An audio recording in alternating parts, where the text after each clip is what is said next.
47 के आसपास टेस्ट्स पर मिलियन किए जा रहे हैं। आंध्र प्रदेश, गुजरात, गोवा वगैरह राज्यों में करीब स्टेट का एवरेज जो है 400 के आसपास बैठता है। तमिलनाडु में 450 टेस्ट किए गए हैं। केरल जो अब तक टेस्टिंग में काफी अच्छा काम, सबसे आगे लीडरशिप पोजीशन में थे, उनके 512 टेस्ट बनते हैं। राजस्थान ने अभी तक पॉपुलेशन के हिसाब से 10 लाख की पॉपुलेशन पर 516 टेस्ट के आसपास काम कर रहे हैं। महाराष्ट्र 550 टेस्ट के आसपास है। दिल्ली, जिसमें सबसे ज्यादा टेस्ट किए जाने की अब तक बात थी, दिल्ली में करीब, मेरे पास जो अभी तक जो सूचना उपलब्ध है उसके आधार पर 1100 के आसपास टेस्ट पर मिलियन किए गए हैं। इन सब की तुलना में अहमदाबाद शहर में अब हम लोग करीब 2500 टेस्ट पर मिलियन, यानी जो क्लोजेस्ट सिटी है दिल्ली, उसके कंपैरिजन में हम लोग करीब 2.5 गुना ज्यादा काम कर रहे हैं। 14,000 टेस्ट अब तक अहमदाबाद सिटी में किए जा चुके हैं।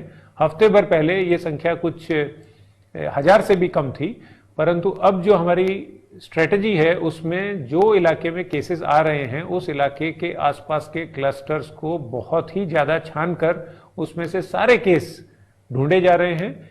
इस स्ट्रेटजी के कारण हम जो है आने वाले समय में संक्रमण जो है उसको रोकने में सफल होंगे, ऐसा मेरा पूरा विश्वास है। खास करके जो केस है वो जब ज्यादा इन्फेक्शियस हो जाता है, कॉम्प्लिकेट हो जाता है, फिर वो नॉर्मली अस्पताल आते हैं। पैसिव सर्वेलेंस यदि आप करेंगे तो जो पेशेंट्स आपके पास आएंगे वो अस्पताल में आने के पहले सैकड़ों लोगों को संक्रमित कर चुके होंगे। हमारी अप्रोच रही है, जो दुनिया भर में जो देशों ने काम किया है उन सब का अध्ययन करके, proactive intensive surveillance combined with aggressive testing, जिसमें फील्ड में हमारी टीम जाती हैं, घर पे सैंपल ले लेती हैं और बड़े पैमाने पर टीम्स को ट्रेन करके इस काम में लगाया गया है। इस कारण बहुत ही बड़ी संख्या में हम लोग जो केसेस हैं उसको 750 के आसपास के केस, 775 केस, यानी अब तक के लगभग जो केस हैं उसमें से 80% केस जो है हमारे, यदि हमने ये स्ट्रेटेजी नहीं अपनाई हो तो अभी तक अहमदाबाद में सिर्फ 150 केस पकड़े गए होते और बाकी केस अब तक लाखों लोगों को संक्रमित कर चुके होते। ये अप्रोच जो है ये आने वाले समय में हमारे शहर को बहुत लाभ पहुंचाएगी। इसके कारण लाखों लोगों को संक्रमित होने से बचा सकेंगे और हजारों लोगों का जीवन हम बचा सकेंगे, ऐसा हमारा मानना है। एएमसी की जो हेल्थ टीम्स हैं वो इस प्रकार का जो इस समय बहुत बड़ा काम कर रही हैं और जिस प्रकार से केस को 25,000 के पॉपुलेशन के स्लम्स में जाके इक्का दुक्का जो केस है उसको भी पकड़कर लाने में अब इन्हें सफलता मिल रही है। इससे उनका मनोबल काफी बढ़ रहा है और मेरा मानना है कि आने वाले समय में भी हम ये इस अप्रोच को लगाएंगे तो बहुत ही जल्दी जो केसेस जो है उसमें इन्फेक्शन कम होगा और केसेस का जो ग्रोथ रेट है उसको हम काफी मर्यादित कर सकेंगे।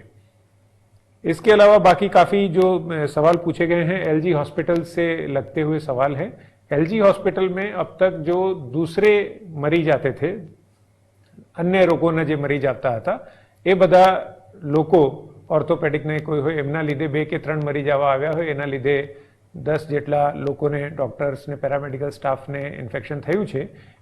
જેટલા લોકોને પોઝિટિવ આવ્યું એ બધાને ટ્રીટમેન્ટ માટે હોસ્પિટલ મોકલી દેવાયા છે।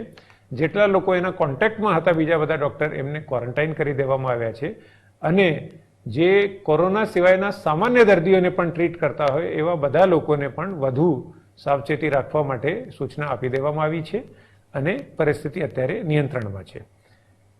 એકંદરે છેલ્લે હું ફરી આ જ વાત કરવા માંગુ છું કે આપણા ત્યાં વધુ કેસ આવી રહ્યા છે એના લીધે કોઈએ ગભરાવાની જરૂર નથી। જેટલા વધુ કેસ આપણે શોધી રહ્યા છીએ એટલું આપણે ખરેખર સંતુષ્ટ થઈને અને આવનાર સમયમાં જ્યારે બીજા બધા દેશોમાં પરિસ્થિતિ ખૂબ બગડી જશે, જ્યારે બીજા બધા રાજ્યોમાં પણ તકલીફ થશે, ત્યારે આપણા અમદાવાદ શહેરને આ સ્ટ્રેટેજી જે છે એ આપણને બચાવવામાં ખૂબ મદદરૂપ